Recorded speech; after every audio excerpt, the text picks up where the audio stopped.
देवेंद्र फडणवीस ने साफ कहा कि महाराष्ट्र की ये जीत एक है तो सेफ है, ये नारे और नरेंद्र मोदी में उस विश्वास को लेकर के है जिसमें ये संदेश है कि मोदी है तो मुमकिन है।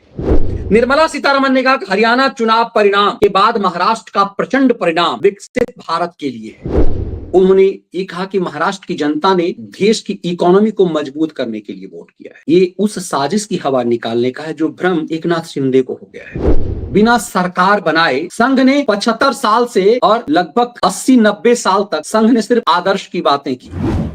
नमस्कार, कैसे हैं आप? आखिरकार देवेंद्र फडणवीस के नाम पर मुहर लग गई। और ये मुहर कैसे लगी? ये मुहर सीधा प्रसारण देश देख रहा था। इतिहास में संभवतः पहली बार यह हुआ कि विधायक दल का नेता चुने जाने को इतनी पारदर्शिता दिखाई गई कि देश ने देखा कि महाराष्ट्र में विधायक दल का नेता आखिरकार चुना किसे गया। देवेंद्र फडणवीस का जब चयन हुआ तो उस चयन की प्रक्रिया की चर्चा तो अब सालों होगी, लेकिन उसमें निर्मला सीतारमण ने जो कहा उसे भी सुने जाने की जरूरत है। निर्मला सीतारमण ने जो बात देवेंद्र के चयन पर कह दी वो एकनाथ शिंदे के उन तमाम षड्यंत्रों को, उन तमाम मूर्खतापूर्ण हरकतों को का पर से नकाब उतार दिया। देवेंद्र फडणवीस का चयन ही महत्वपूर्ण नहीं है, उस चयन में दो बातें बहुत महत्वपूर्ण है। एक, जो निर्मला सीतारमण कहती हैं कि हरियाणा और महाराष्ट्र के चुनाव परिणाम में प्रचंड बहुमत ने देश को एक संदेश दिया है कि देश के खिलाफ जो आर्थिक तंत्र देश को चोटिल करने का, विकसित भारत के स्वप्न को जो तोड़ने की साजिश हो रही है, महाराष्ट्र की जनता ने उसी को लेकर प्रचंड बहुमत दिया है। मतलब निर्मला ने साफ कर दिया कि एक भ्रम, एक नैरेटिव जो एकनाथ शिंदे फैलाने की कोशिश कर रहे थे, उसकी कहीं कोई जगह नहीं है। महाराष्ट्र ने देवेंद्र की अगुवाई में सरकार चुना है और नरेंद्र मोदी के एक मोदी है तो मुमकिन है की बात को देवेंद्र फडणवीस ने इस बात को और आगे बढ़ा दिया। देवेंद्र फडणवीस ने साफ कहा कि महाराष्ट्र की ये जीत एक है तो सेफ है, ये नारे और नरेंद्र मोदी में उस विश्वास को लेकर के है जिसमें ये संदेश है कि मोदी है तो मुमकिन है। दरअसल महाराष्ट्र की जनता का जो परिणाम था, जो संदेश था, वो बड़ा व्यापक था। ऐसा प्रचंड बहुमत महाराष्ट्र ने दिया, उसके बाद चुनाव में किसे सीएम चुना जाएगा इस पर विवाद की कोई संभावना ही नहीं थी। लेकिन जिस तरह से नरेंद्र मोदी सीएम के चयन में हमेशा चौंकाते रहे हैं, तो एक भ्रम यह भी पैदा हो रहा था कि क्या वो चौंकाएंगे। एक नैरेटिव, एक षड्यंत्र चल रहा था, एक फेक नैरेटिव चलाया जा रहा था कि महाराष्ट्र में आप मराठावाद को दरकिनार नहीं कर सकते। एक साजिश जो हो रही थी कि महाराष्ट्र बनाम गुजरात का षड्यंत्र था, उसे भी देवेंद्र के चयन ने पूरी तरह से ध्वस्त कर दिया। देवेंद्र 5 साल तक सीएम रह चुके हुए हैं और एक बार फिर उन्होंने याद दिलाया कि पिछली बार भी बहुमत हमारे पास था, लेकिन एक छल हुआ, एक साजिश हुई, एक बदमाशी हुई, और इसमें इशारा एकनाथ शिंदे की तरफ भी था।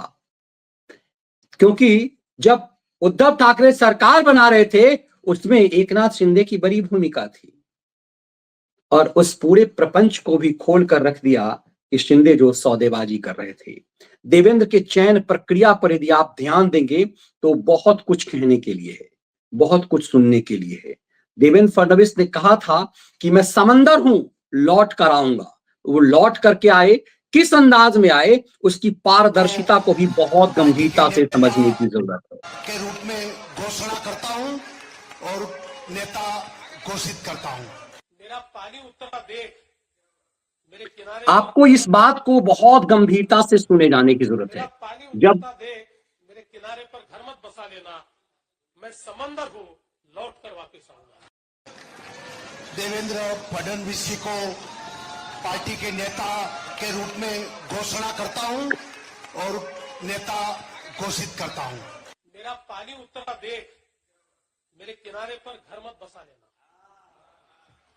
मेरा पानी उतरता देख मेरे किनारे पर घर मत बसा लेना, मैं समंदर हूँ, लौट कर वापस आऊंगा। समंदर लौट करके वापस आया है, समंदर लौट करके वापस आया है। लेकिन आप इस पूरी प्रक्रिया में देखिए, प्रस्तावना जब रूपानी जी कर रहे हैं, वो कौन है? वो गुजरात के पूर्व मुख्यमंत्री हैं और बगल में बैठे हैं महाराष्ट्र भाजपा के अध्यक्ष, दूसरी तरफ निर्मला सीतारमण। तो एक जो नैरेटिव चलाया जा रहा था, दरअसल चोट, झन्नाटेदार चोट इस बात को लगाया गया कि कांग्रेस का इकोसिस्टम जो एक षड्यंत्र कर रहा था, वो षड्यंत्र ये था कि महाराष्ट्र बनाम गुजरात है, तो प्रस्ताव एक गुजराती रख रहा है। बहुत बारीकी से इस चीज को समझिएगा। ये झन्नाटेदार चोट है उस षड्यंत्र को जो इस देश को बांटने की साजिश है। दरअसल कांग्रेस का इकोसिस्टम इस देश को जब आप जातियों में बांटने में फेल करीब करीब हो गए, एमवाई समीकरण के अलावा आप कोई समीकरण तय नहीं कर पा रहे हैं, और एमवाई समीकरण भी अब धीरे धीरे टूटता हो रहा है। बिहार में टूटा है, उपचुनाव में बिहार में एमवाई समीकरण ध्वस्त हो गया है। समझ में आ गया है वाई को भी कि साजिश कैसे हो रही सनातन के खिलाफ और किसके लिए खेल हो रहा है। बांग्लादेश की घटना ने पूरे देश को जगाया है इसमें। लेकिन इसके बाद भी जो षड्यंत्र हो रहा था, दरअसल इन्हें लगा कि जो एक है सेफ है का नारा बहुत मजबूत है, तो इसे गुजरात वर्सेस महाराष्ट्र कर दिया जाए। गुजरात वर्सेस महाराष्ट्र करने की साजिश को एकदम से लकवाग्रस्त कर दिया गया, एकदम से तोड़ मरोड़ करके रख दिया गया। विजय रूपानी को भेजना, तब आप समझेंगे कि दरअसल मोदी किस स्टाइल की पॉलिटिक्स करते हैं। मोदी और शाह की पॉलिटिक्स की क्यों जरूरत था इस बात का कि विजय रूपानी को भेजा जाए? वो गुजरात के पूर्व मुख्यमंत्री हैं, पूर्व मुख्यमंत्रियों की लंबी कतार है बीजेपी के पास, तो गुजरात के मुख्यमंत्री को क्यों भेजा गया? निर्मला सीतारमण जैसे बेदाग चेहरे को क्यों भेजा गया? और निर्मला जी ने जो वहां कहा वो भी बहुत महत्वपूर्ण है। निर्मला सीतारमण ने कहा कि हरियाणा चुनाव परिणाम के बाद महाराष्ट्र का प्रचंड परिणाम विकसित भारत के लिए है, भारत के अर्थतंत्र को और थर्ड इकोनॉमी भारत को बनाने का है, 5 ट्रिलियन तक भारत को पहुंचाने का है। दरअसल निर्मला जी ने एक संदेश जो महत्वपूर्ण ये दिया वो ये था कि महाराष्ट्र के बिना देश के अर्थतंत्र को मजबूत नहीं किया जा सकता। तो पूरी साजिश थी कि महाराष्ट्र में किसी ढंग से डबल इंजन की सरकार नहीं बने। भारत के अर्थतंत्र को बर्बाद करने के लिए भारत द्रोहियों का एजेंडा महाराष्ट्र में किसी भी ढंग से डबल इंजन की सरकार ना हो, यह साजिश थी। मराठियों ने पूरे प्रचंड बहुमत के साथ डबल इंजन की सरकार इसीलिए चुनी ताकि उस साजिश को वो दरकिनार कर सके, और फिर वो साजिश पूरी तरह से दरकिनार हो गया। अब देवेंद्र फडणवीस का चयन, और इस चयन प्रक्रिया में निर्मला सीतारमण द्वारा लगातार ये कहना कि ये मोदी है तो मुमकिन है कि नारे के तहत हुआ है, और उन्होंने ये कहा कि महाराष्ट्र की जनता ने देश की इकोनॉमी को मजबूत करने के लिए वोट किया है। ये उस साजिश की हवा निकालने का है जो भ्रम एकनाथ शिंदे को हो गया है। दरअसल निर्मला सीतारमण के बयान से ये बात निर्मला सीतारमण से नहीं इसीलिए कहा क्योंकि ये मैसेजिंग चला जाए कि ये भ्रम मत पालो शिंदे कि तुम 2.5 साल सरकार में रहे और तुम्हारे किसी योजना के कारण ये जीत हुई है। इसमें किसी लाडली बहन की वजह से हुआ ऐसा कुछ नहीं। ये भरोसा नरेंद्र मोदी के ऊपर है, और तुम किसी लायक नहीं थे। तुम्हारा मतलब चीफ मिनिस्टर का चयन एकनाथ शिंदे को हो जाए इसकी कोई संभावना नहीं थी। ये एक बड़ी स्ट्रेटजी के तहत किया गया। ये स्ट्रेटजी के तहत इसलिए किया गया ताकि जो उद्धव ठाकरे की शिवसेना है उसे पूरी तरह से ध्वस्त किया जा सके। एकनाथ शिंदे के हाथ को कोई बड़ी कुर्सी इसलिए दी गई ताकि उद्धव ठाकरे को पूरी तरह से तबाह किया जा सके। और मैं जब लगातार कह रहा था तो याद रखिए, एक नैरेटिव ये चल रहा था कि अजित पवार को क्यों जोड़ा गया है। आपको बड़ी लड़ाई पहले जीतनी होती है, युद्ध जीतना पड़ता है। बिना सरकार बनाए संघ ने 75 साल से इस देश 100 साल होने जा रहे हैं संघ के, और लगभग 80-90 साल तक संघ ने सिर्फ आदर्श की बातें की, लेकिन कुछ चली नहीं। जब तक सत्ता स्वयंसेवक के हाथ में नहीं आई, वो संघ का आदर्श इस देश पर कायम नहीं हो पाया। पिछले 10 साल से 11 साल से एक प्रचारक, स्वयंसेवक तो पहले भी प्रधानमंत्री रह चुका हुआ है अटल बिहारी वाजपेयी, स्वयंसेवक तो पहले ही देश का गृह मंत्री रह चुका हुआ है लाल कृष्ण आडवाणी, लेकिन एक प्रचारक इस देश का, पूर्णकालिक प्रचारक इस देश का प्रधानमंत्री बना। ये संघ की नैतिक जीत थी। और संघ जो सालों तक नैतिकता की बातें करता रहा वो सिर्फ जमीनी बातें थी। जब तक सत्ता और सरकार में आप नहीं होंगे आप कुछ नहीं कर सकते। सत्ता और सरकार इसीलिए जरूरी है, और सत्ता और सरकार के लिए आपको कृष्ण की नीतियों पर चलना ही पड़ता है। और यही वजह है कि इस पूरी जीत प्रक्रिया में यदि आप देखेंगे तो इसमें अजित पवार की बहुत बड़ी भूमिका है। अजित पवार का होना, इस गठबंधन में अजित पवार का होना, अजित पवार को लेकर के साथ चलना, दरअसल एकनाथ शिंदे को नाथ करके रखा गया। आप कल्पना कीजिए कि यदि अजित पवार नहीं होते तो 100 से ज्यादा सीट जो है पर लड़ती, अकेले लड़ती एकनाथ शिंदे की पार्टी। और शिंदे की पार्टी यदि 100 से ज्यादा सीट पर लड़ती तो तय तय सी बात है कि हो सकता है 80-85 सीट वो जीत जाती। ऐसे में वो ज्यादा समझौता करने के कंडीशन में होते। दरअसल अजित पवार ने एकनाथ शिंदे को ना था। एकनाथ शिंदे यदि ये बरबोलापन नहीं करते, जो ये उतावलापन ये नहीं करते, तो उनकी अहमियत बनी रहती। लेकिन उन्होंने, कहते हैं ना कि मांग करके अपना कद छोटा कर लिया, अपना शेयर गिरा लिया। एकनाथ शिंदे का शेयर गिरना एकनाथ शिंदे के भविष्य के लिए भी परेशानी का सबब है। लेकिन महत्वपूर्ण चूंकि इसलिए भी महत्वपूर्ण है कि एकनाथ शिंदे अब उद्धव ठाकरे के गुट में जो एमएलए हैं उन्हें तोड़ना एकनाथ शिंदे के बस की बात इसलिए कम है क्योंकि वो जो लोग हैं वो पूरी तरह से डिवोटी रहे हैं उद्धव ठाकरे से, एकनाथ शिंदे के खिलाफ रहे होंगे। और अब ये क्योंकि ये स्थिति बार बार साफ हो रही है कि उद्धव ठाकरे की जो पास जो 20 एमएलए हैं वो लगभग उसमें से लगभग सब के सब, यूं कहें कि आदित्य ठाकरे भी मुस्लिम वोट से जीत करके आए हैं। मुस्लिम तुष्टीकरण के वोट के कारण ही आदित्य ठाकरे भी जीत करके आए हैं। तो जितने एमएलए हैं उन सबको समझ में आ रहा है कि वो जीत उनकी क्षणिक है, वो शरद पवार और कांग्रेस का वोट है जो उन्हें मिला है। मतलब अपनी जमीन उद्धव ठाकरे की खिसक गई है। ऐसे में इसकी संभावना बहुत प्रचंड है कि उद्धव ठाकरे की पार्टी तबाह हो जाएगी। अजित पवार की पार्टी के पास भी बचने का बहुत कम चांसेस है। मात्र 10 एमएलए हैं और वो क्या कर पाएंगे वहां। नेता प्रतिपक्ष की भूमिका के लिए किसी के पास कुछ है नहीं। ऐसे में सबसे महत्वपूर्ण है बीएमसी का चुनाव। अब बीएमसी के चुनाव में उद्धव ठाकरे और शिवसेना का प्रभाव ज्यादा है। तो बीएमसी का चुनाव जो है वो सबसे प्रभावशाली, अगला टारगेट बीएमसी का चुनाव है। और बीएमसी के चुनाव के लिए शिंदे को भी अहमियत दी जा सकती है और सबसे अहम वह है उद्धव ठाकरे के लोगों को तोड़ने की। क्योंकि बिना बीएमसी के चुनाव को जीते आप मुंबई में बहुत प्रभाव नहीं रख सकते। और बीएमसी में जब तक आप उद्धव ठाकरे को ध्वस्त नहीं करेंगे, बीएमसी को में उद्धव ठाकरे को ध्वस्त किए जाना इसलिए जरूरी है ताकि उद्धव ठाकरे को पूरी तरह से बर्बाद किया जा सके।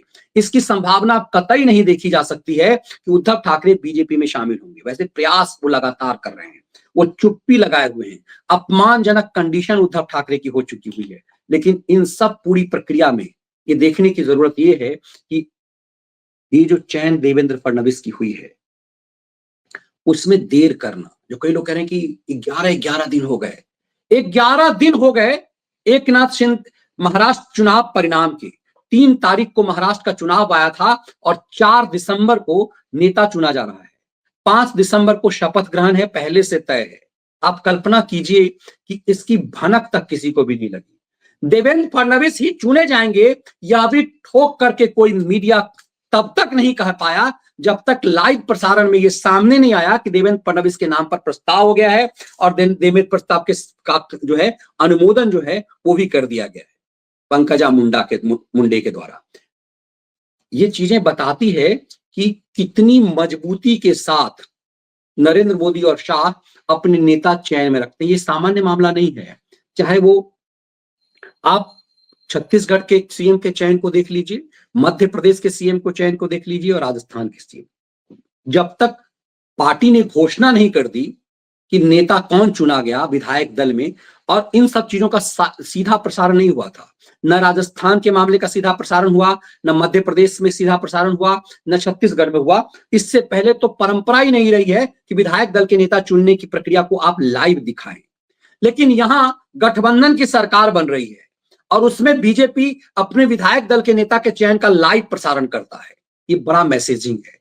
और महत्वपूर्ण ये है कि एकनाथ शिंदे, अजित पवार और देवेंद्र फडणवीस ये तीनों मिलते हैं अमित शाह से, लेकिन कोई ये बताने की स्थिति में नहीं होता कि देवेंद्र फडणवीस ही चुने जाएंगे। अंतिम समय तक देवेंद्र फडणवीस जैसे प्रभावशाली नाम पर मुहर ना लगाना ये दिखाता है कि स्ट्रेटजी कितनी मजबूत थी।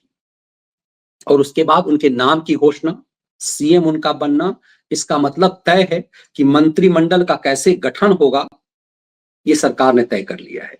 इतना तय है कि बड़ी बार्गेनिंग जो एकनाथ शिंदे कर रहे थे कि गृह मंत्रालय हमारे पास हो, वो किसी हाल में नहीं दिया सकता। मुझे लगता है शहरी विकास मंत्रालय भी उनका मिलना लगभग असंभव सा दिख रहा है। असली खेल मंत्रिमंडल का है, असली खेल उन चीजों का है जो बदनामी ना हो सके, कमाओ मंत्रालय के नाम से ना देखा जाए। और बार्गेनिंग पावर शिंदे का कमजोर होना महाराष्ट्र के हित में चला गया है। बार्गेनिंग पावर उनका कमजोर होना और इस बीच अजित पवार का अपना प्रभाव बना लेना, ये बहुत कुछ तय करता है आने वाले समय में।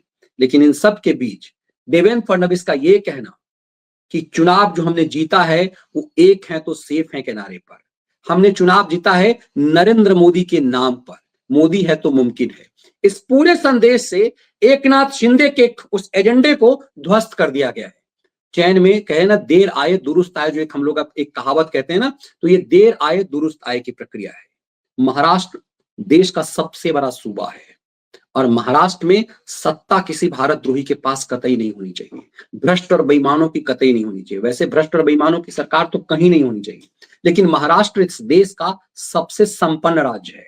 महाराष्ट्र के पास मुंबई है, देश की आर्थिक राजधानी हमारी है, और सबसे महत्वपूर्ण, महाराष्ट्र के पास बॉलीवुड है, शरारत का बड़ा सेंटर है वो।